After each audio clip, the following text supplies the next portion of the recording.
করছো এখন? আরে দুদিন তো রাস্তার খাওয়া হয়েছে, বাড়ির ভাত তো হয়নি।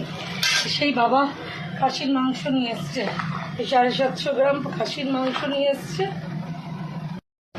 একদম দই দিয়ে আর মশলা দিয়ে মাখিয়ে রেখেছি। আর এখানে আলু কুটে রেখেছি, ভাত হয়ে গেছে। এইবার মাংসটা বানাবো ভালো করে, একটু পেঁয়াজটা ভেজে নিয়ে বসাবো। রাস্তা থেকে এসেই তুমি আবার করতে শুরু করে দিলে? হ্যাঁ, করতে তো হবে, নাহলে খাবোটা। চশমাটা পরে মোবাইলটা দেখছিলাম, মোবাইলে চশমা ছাড়া দেখতে পারি না। ডাল ভাতও বাড়িতে পারতে, এত কষ্ট করছো কেন? আজকে ছুটির দিন থাকে তো, আর কাল পরশু তো বেরিয়ে যাবে। পেঁয়াজটা ভাজা হয়ে গেছে, এবার মাটনটা দিয়ে দেবো। যাই বলো, মায়ের হাতে মাটন কিন্তু দারুণ হয়। হতেই হবে, ওটাই হবে, দারুণ হয়, হতেই হবে। প্রচুর প্রচুর মানে প্রচণ্ড টেস্টি হয়। মায়ের মতো মাটন কিন্তু ভালো লাগে না, সেটা কথা না, এক একজন এক এক রকম ভাবে বানায়। মায়ের কিন্তু মাটন প্রচুর পছন্দ। হ্যাঁ, আমার মাটন খুব পছন্দ। মাটন আর মিষ্টি, বন্ধুরা, মাটন আর মিষ্টি, এই দুটোর লোক আমি সামলাতে পারি না। মাটন আর মিষ্টি, যদি একদিকে যদি বিরিয়ানি থাকে আর একদিকে মাটন আর মিষ্টি থাকে না, বিরিয়ানি আমার অত মাথা ব্যথা করে না। ব্যাস, সত্যি বল, এটা একদম ঠিক বলেছে।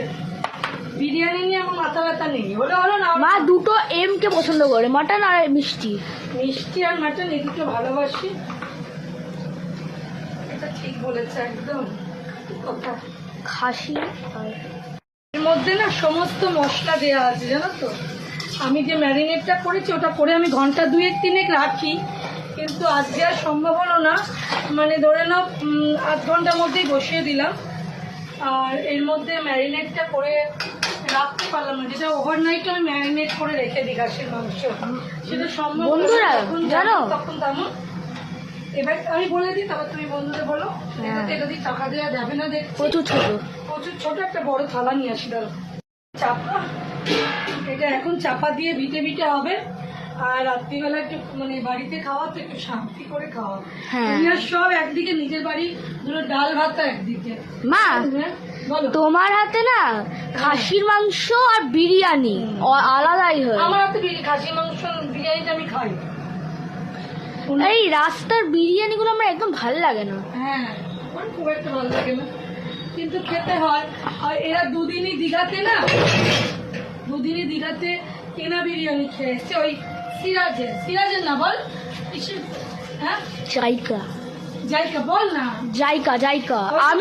আমি খেয়েছিলাম হাক্কা নুডলস। ও কালকে নুডলস খেয়েছি। হ্যাঁ, হাক্কা। আচ্ছা, আর ওরা বিরিয়ানি কিনে। হ্যাঁ, 1 প্লেট নুডলস খেতে পেরেছিস? না ওদের কথা দিয়েছি। 1 প্লেট আমার দ্বারা হবে না। ওটাই তো জিজ্ঞেস করছি যে তুই 1 প্লেট খেতে পেরেছিস? না আচ্ছা, জানি এসে করতে কষ্ট হচ্ছে, তবু করতে তো হবে, কেন কি খেতে হবে। আর যেহেতু দুদিন বাড়ির খাবার খাইনি, সবারই অবস্থা খুব খারাপ, তাই সবার চিন্তা করছি। মাংসটা এবার তো কন্টিনিউ হতে থাকবে, সময় সাপেক্ষ ব্যাপার, এত তাড়াতাড়ি এটা হয় না। আর আমি যেহেতু কড়াতে করব, আমি যেহেতু এতে প্রেশার দিই না খাসির মাংস, সেহেতু আমি কি করি, তেঁতুলের কাট করে দিই। সেটা এখানে আমি এটা লেবুর জুস দেবো, পাতি লেবু, এটা একটু তাড়াতাড়ি সেদ্ধ হয়ে যাবে। ফাংশন একটাই, তাড়াতাড়ি সেদ্ধ হয়ে যাবে। তো আমার এখন তো এটা অনেকক্ষণ কষা হবে, মশলা থেকে যথেষ্ট জল ছেড়েছে, এটা ভিটেই হবে, সময় সাপেক্ষ ব্যাপার, তাই তোমাদেরকে আর আটকে রাখছি না। বাড়ি এসেই একটা গৃহিণীর যা কাজ, সেটা আমাকে আগে সারতে হবে। যখন আনন্দটা করেছি তখন সার্ভিসটাও দিতে হবে ঠিক করে, তাই না বন্ধুরা? তো চলো, আমি রান্নাটা চলুক, তোমাদের সাথে পরে কথা হচ্ছে। আবার আমার প্রত্যেকটা ভাই বোনদের বলবো, যাদের আজকে ঈদ আছে, হ্যাপি ঈদ। তোমাদের ঈদ যেন খুব ভালো যায় বন্ধুরা, তোমরা খুব আনন্দ করো, ঠিক আছে? চলো, আমার এটা আস্তে আস্তে করে হবে, পুরো ভিডিওটা দেখে একটু কমেন্ট করো।